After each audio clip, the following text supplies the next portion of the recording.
अब इसके बाद भी अगर कोई जोकर बी टीम बोलेगा तो याद रखो तुम्हारा टीटी कर देंगे हम। हमने सब चीज खोल खोल कर बता दिया आपको। हम भारत के प्रधानमंत्री मोदी से कह रहे हैं, जब तुम दोबारा आओगे सीमांचल को तो घुसपैठी का नाम मत लो।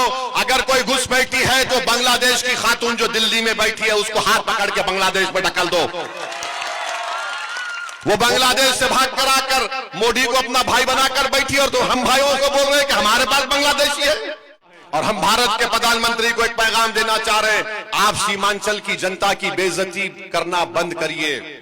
अमित शाह आप देश के गृह मंत्री हैं और सीमांचल की जनता की बेइज्जती करना बंद करिए।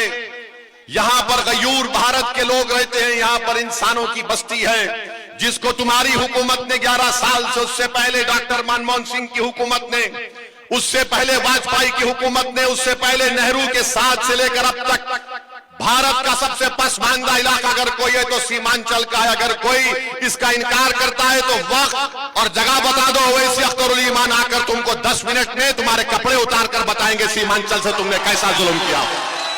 के बावजूद भी हमने आला ज़र्फी का मुजाहरा किया। क्यों किया? कि हम नहीं चाहते कि बिहार में मोदी की हुकूमत दोबारा बने। हम नहीं चाहते कि बिहार में दोबारा मोदी का मुख्यमंत्री बने। हमने दोस्ती का हाथ बढ़ाया। अगर कोई राजद वाले दोस्ती के बढ़ावे हाथ को कमजोरी की निशानी समझते हैं तो याद रखो ये हाथ बड़े दराज है, तुम्हारे गिरेबान के तार से खेलने के लिए भी तैयार है।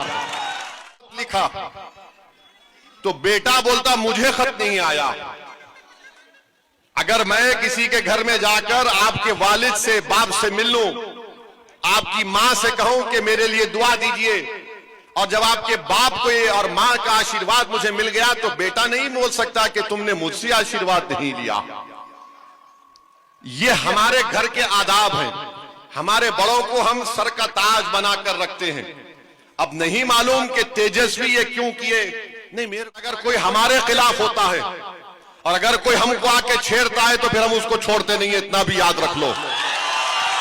किसी भी मजहब के खिलाफ नहीं हो सकते। जो मुसलमान है वो किसी मजहब के खिलाफ हो ही नहीं सकता। जब मजलिस ये कहती है कि तमाम समाज के लोग की एक सियासी लीडरशिप है, आप अपनी सियासी क़यादत को बनाइए, तो फौरन ये लोग उंगली उठाकर इल्जाम लगाती है कि ये फुला टीम है, ये वोट काटने आए हैं, ये करने आए हैं। आप बताइए, बिहार में 20 साल कांग्रेस की सरकार, 15 साल राजद की सरकार और 20 साल से नीतीश कुमार मुख्यमंत्री है। कभी इधर जाकर नाचते हैं तो कभी उधर जाकर नाचते हैं। मगर बताइए आपको क्या हासिल हुआ? अपना वोट और अपना नेता जनाब बैरिस्टर असदुद्दीन ओवैसी साहब। बैरिस्टर असदुद्दीन ओवैसी साहब जिंदाबाद।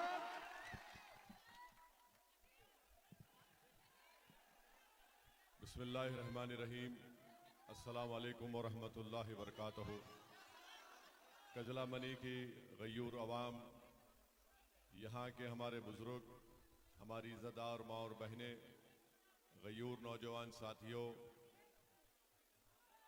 जनाब अख्तरुल ईमान साहब रुकन असम्बली, वो सदर बिहार मजलिस इत्तेहादुल मुस्लिमीन, मोहतरम जनाब तौसीफ आलम साहब साबिक़ा रुकन असम्बली, वो उम्मीदवार बहादुरगंज मजलिस इत्तेहादुल मुस्लिमीन, जनाब आदिल हसन साहब, मोहतरम जनाब माजिद हुसैन साहब MLA हैदराबाद, मोहतरम जनाब वारिस पठान साहब, जनाब राना रंजीत उम्मीदवार मजलिस इत्तेहादुल मुस्लिमीन ढाका विधानसभा, शह नशीन पर तशरीफ फरमा, मजलिस इत्तेहादुल मुस्लिमीन के तमाम सीनियर अराकीन, मोअज़्ज़िज़ीन, ये मेरी खुशकिस्मती है कि मैं आपके दरमियान में खड़े होकर जो मजलिस इत्तेहादुल मुस्लिमीन की जानिब से इंसाफ की रैली जो निकाली जा रही है, उसमें आपके सरजमीन में मुझे खड़े होकर आपके दरमियान में ये बात करने का मौका अल्लाह ने मुझे अता किया है। 5 साल पहले आप और हमने मिलकर अपनी खून पसीने की मेहनत से, अपनी कुर्बानियां देकर, हमने अपनी रातों की नींद को छोड़कर, दिन के सुकून को छोड़कर, हमने अपना वक्त लगाकर मजलिस के एक नुमाइंदे को कामयाब किया था। आज वो शख्स हमारे दरमियान में नहीं है। उस शख्स ने इलेक्शन जीतने के बाद मजलिस को यह कहकर छोड़ा कि मैं मजलिस में रहकर कोचादामन की जनता के लिए विकास के काम नहीं करवा सकता। उस शख्स ने एक बहाना बनाकर कोचादामन की आवाम के पीठ में खंजर घोंपा। उस शख्स ने अपने जमीर की नीलामी करके सीमांचल की आवाम के पीठ में खंजर घोंपा। आज मैं आपको ये बात बताने आया हूं कि हमको भी तकलीफ है कि ऐसे शख्स ने आपकी और हमारी कुर्बानियों को देखा नहीं और हुकूमत वक्त के आगे जाकर अपने सर को झुका दिया। मगर आप जानती हैं कि तारीख गवाह है, जो लोग गद्दारी करते तारीख में इनका नाम लिखा जाएगा कि यह गद्दार था जिसने मासूम मुसलमानों को धोखा दिया था।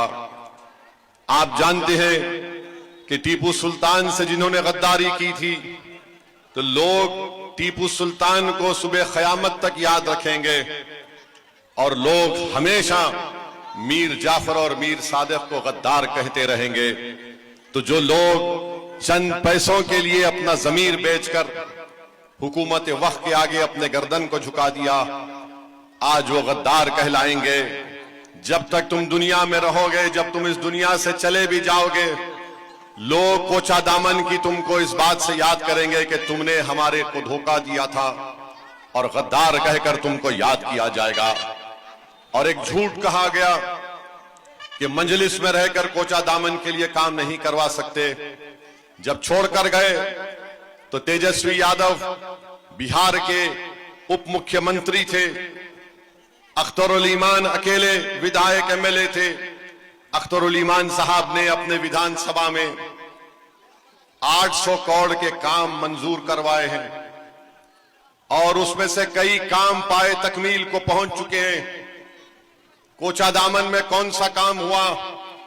आज ये शख्स कोचादामन की जनता में नहीं फिर सकता, अपने कोई साथियों को भी जाता है जाओ जाकर देख कर आओ, क्योंकि कोचादामन की जनता जान चुकी है कि हम गद्दारों का साथ नहीं देंगे। कोचादामन की जनता ने फैसला कर लिया कि जो मजलिस का साथ छोड़ेगा वो हम उसका साथ नहीं दे सकते। मेरे अजीज दोस्तों और मेरी इज्जतदार मां और बहनों, मैं आपसे अपील करने आया हूं कि मजलिस से ये दुश्मनी क्यों की जाती है। ये तमाम सियासी पार्टी के जिम्मेदार नहीं चाहते कि बिहार में मुसलमानों का कोई विकल्प या कोई मुतबादिल सियासी कुव्वत ना उभरे। जितने अपने आप को सेकुलर और कम्युनल पार्टी कहते हैं, जिसमें बीजेपी भी शामिल है, राजद भी शामिल है, ये कभी भी नहीं चाहेंगे कि बिहार में मुस्लिम अकलियत का एक सियासी लीडरशिप बने। ये खुश हैं कि अपर कास्ट के, चाहे वो ब्राह्मण हो, राजपूत हो, भूमियार हो, ईबीसी के लोग हो, कोई यादव हो, कोई पासवान हो, कोई माझी हो, इनकी लीडरशिप बन जाए। इनको तकलीफ इनसे नहीं होती, इन तमाम को तकलीफ उस वक्त होती है जब मजलिस ये कहती है कि तमाम समाज के लोग की एक सियासी लीडरशिप है, आप अपनी सियासी क़यादत को बनाइए। तो फौरन ये लोग उंगली उठाकर इल्जाम लगाती है कि ये फुला टीम है, ये वोट काटने आए हैं, ये करने आए हैं। आप बताइए, बिहार में 20 साल कांग्रेस की सरकार, 15 साल राजद की सरकार और 20 साल से नीतीश कुमार मुख्यमंत्री है। कभी इधर जाकर नाचते हैं तो कभी उधर जाकर नाचते हैं। मगर बताइए आपको क्या हासिल हुआ? इनकी तरफ से कोई मुसलमान आता है और आकर कहता है कि देखो भैया हम हैं, आप हमको बोलो। मगर ये ऐसे हमारे भैया हैं, जब इनके सियासी बाप के सामने जाते तो गूंगे और अंधे बन जाती है, इनकी जबान तक नहीं खुलती। सीमांचल के गरीब मजलूम आवाम के ताल्लुक से बात करने के लिए मेरे अजीज दोस्तों और बुजुर्गों, हम आपसे अपील करने आए हैं कि हम किसी समाज के कभी खिलाफ थे ना कभी रहेंगे। हम रसूलुल्लाह सल्लल्लाहु अलैहि वसल्लम के उम्मती हैं। हम किसी मजहब के खिलाफ नहीं हो सकते। जो मुसलमान है वो किसी मजहब के खिलाफ हो ही नहीं सकता। जो सच्चा मुसलमान है, जिसको दीनी तालीमात से वो बाखबर है, वो जानता है हम किसी के खिलाफ नहीं, मगर अगर कोई हमारे खिलाफ होता है और अगर कोई हमको आके छेड़ता है तो फिर हम उसको छोड़ते नहीं है, इतना भी याद रख लो। तुमने हमसे छेड़खानी की, अब इसका जवाब तुमको देना पड़ेगा। आप बताइए, अख्तरुल ईमान ने खत लिखा मोहतरम लालू प्रसाद यादव को, बाप को खत लिखा, तो बेटा बोलता मुझे खत नहीं आया। अगर मैं किसी के घर में जाकर आपके वालिद से, बाप से मिल लूं, आपकी मां से कहूं कि मेरे लिए दुआ दीजिए, और जब आपके बाप को ये और मां का आशीर्वाद मुझे मिल गया, तो बेटा नहीं बोल सकता कि तुमने मुझसे आशीर्वाद नहीं लिया। ये हमारे घर के आदाब हैं। हमारे बड़ों को हम सर का ताज बनाकर रखते हैं। अब नहीं मालूम कि तेजस्वी ये क्यों किए, नहीं मेरे को नहीं मिला। हमने उसकी हुज्जत को पूरा करने के लिए अख्तर भाई से कहा कि इसको भी आप एक खत लिख दीजिए। अख्तर भाई ने कहा लिखूंगा जरूर, मगर पहुंचाने का तरीका कोचा दामन का होगा, सीमांचल का होगा। तो अख्तर भाई ने ढोल बजाकर उसके घर पर जाकर ये लेटर दे दिया, खत दे दिया। तो तेजस्वी बोलते मुझे डराने के लिए आए। अरे डराने के लिए कहां, एक खत देनी है तो तुम डर गए? इतना डर क्यों है तुमको? हम तो डराने के लिए नहीं आए थे, ना हम डराते ना हम डरते। हम डरने वाले सिर्फ रब्बे कायनात से है, जो जमीन और आसमान का खालिक है। हम मखलूक से नहीं डरते, ना हम वजीर आजम मोदी से डरते, ना किसी सियासी लीडर से डरने वाले हम। अख्तर साहब ने खत दिया। खत में क्या लिखा कि हमको सिर्फ 6 MLA दो, 5 तुम जीत चुके, तुम जीत गए तो मंत्री मत दो। हम सिर्फ एक ही बात लिखे कि सीमांचल डेवलपमेंट काउंसिल बनाओ ताकि सीमांचल को इंसाफ मिले। जिस तरह बिहार के दूसरे इलाके के लोग इंसाफ से, इज्जत से जिंदगी गुजार रहे, सीमांचल की जनता भी वही चाहती है। सीमांचल की जनता ये नहीं कह रही है कि आसमान से तारे तोड़ के लाके दो। सीमांचल की जनता बोल रही है अगर पटना में एम्स बनता है तो सीमांचल में भी एम्स बनाओ। सीमांचल की जनता ये नहीं बोल रही है कि मुझे आसमानों में उड़ना है। सीमांचल की जनता ये बोल रही है कि अलीगढ़ मुस्लिम यूनिवर्सिटी के कैंपस को मजबूत करो। सीमांचल की जनता का मुतालबा यह है कि जब बारिश में सैलाब और पानी आता है, जमीन के कटाव को रोका जाए। सीमांचल की जनता ये कह रही है कि ब्रिज बनाओ, और नीतीश कुमार के दौर में जो ब्रिज बनता है जमीन में धंस जाता है। ये हमारे मुतालबात थे। अब इसके बाद भी अगर कोई जोकर बी टीम बोलेगा तो याद रखो तुम्हारा टीटी कर देंगे हम। हमने सब चीज खोल खोल कर बता दिया आपको। हमने बिहार की जनता को बता दिया, हमने सीमांचल के घर घर तक अख्तरुल ईमान ने अपने खत के पैगाम को पहुंचा दिया। और अगर हमसे लोग आकर पूछे कि आप खत लिखकर क्यों कमजोरी के मजाहरे कर रहे हैं, हम उनको भी कहे और आपको भी कह रहे हैं अख्तरुल ईमान ने दोस्ती का हाथ बढ़ाया। और किस वक्त बढ़ाया? जब तुमने हमारे 4 MLA को खरीद लिया। इसके बावजूद भी हमने आला ज़र्फी का मुजाहरा किया। क्यों किया? कि हम नहीं चाहते कि बिहार में मोदी की हुकूमत दोबारा बने। हम नहीं चाहते कि बिहार में दोबारा मोदी का मुख्यमंत्री बने। हमने दोस्ती का हाथ बढ़ाया। अगर कोई राजद वाले दोस्ती के बढ़ावे हाथ को कमजोरी की निशानी समझते हैं तो याद रखो ये हाथ बड़े दराज हैं, तुम्हारे गिरेबान के तार से खेलने के लिए भी तैयार है। ये तुमको फैसला करना है। और हम भारत के प्रधानमंत्री को एक पैगाम देना चाह रहे हैं, आप सीमांचल की जनता की बेइज्जती करना बंद करिए। अमित शाह आप देश के गृह मंत्री हैं, आप सीमांचल की जनता की बेइज्जती करना बंद करिए। यहां पर गयूर भारत के लोग रहते हैं, यहां पर इंसानों की बस्ती है, जिसको तुम्हारी हुकूमत ने 11 साल से, उससे पहले डॉक्टर मनमोहन सिंह की हुकूमत ने, उससे पहले वाजपेयी की हुकूमत ने, उससे पहले नेहरू के साथ से लेकर अब तक भारत का सबसे पसमानदा इलाका अगर कोई है तो सीमांचल का है। अगर कोई इसका इनकार करता है तो वक्त और जगह बता दो, वैसे अख्तरुल ईमान आकर तुमको 10 मिनट में तुम्हारे कपड़े उतार कर बताएंगे सीमांचल से तुमने कैसा जुल्म किया। हमारे पास हमने किताब निकाली सीमांचल के ऊपर, हमने एक्सपर्ट्स को बिठाकर बताया कि सीमांचल से को कैसा लूटा गया, हम भारत के प्रधानमंत्री मोदी से कह रहे हैं, जब तुम दोबारा आओगे सीमांचल तो घुसपैठी का नाम मत लो। अगर कोई घुसपैठी है तो बांग्लादेश की खातून जो दिल्ली में बैठी है उसको हाथ पकड़ के बांग्लादेश में ढकल दो। वो बांग्लादेश से भाग कर आकर मोदी को अपना भाई बनाकर बैठी और तो हम भाइयों को बोल रहे हैं कि हमारे पास बांग्लादेशी है। मोदी जी, जो तुम्हारी बहन बांग्लादेश से आकर बैठी उसको ले जाकर बांग्लादेश में छोड़ दो। अगर नहीं छोड़ सकते तो हमारे हवाले करो, हम किशनगंज से ले जाकर उसको उनके पास पेश कर देंगे। 65 लाख नाम इलेक्शन कमीशन ने निकलवा दिए, मगर क्या एक घुसपैठी का नाम आया?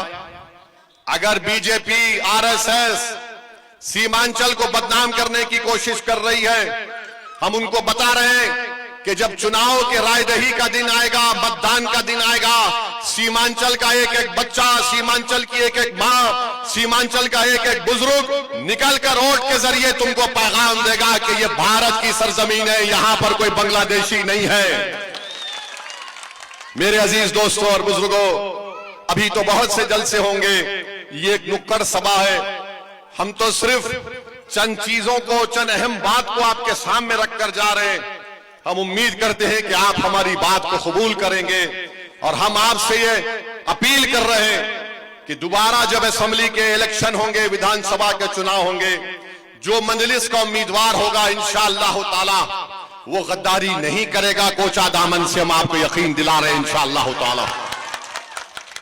और वो लोग जान भी ले, जो पार्टी का वोट है वो पार्टी के नाम पर पड़ता, शख्सियत के नाम पर नहीं पड़ता।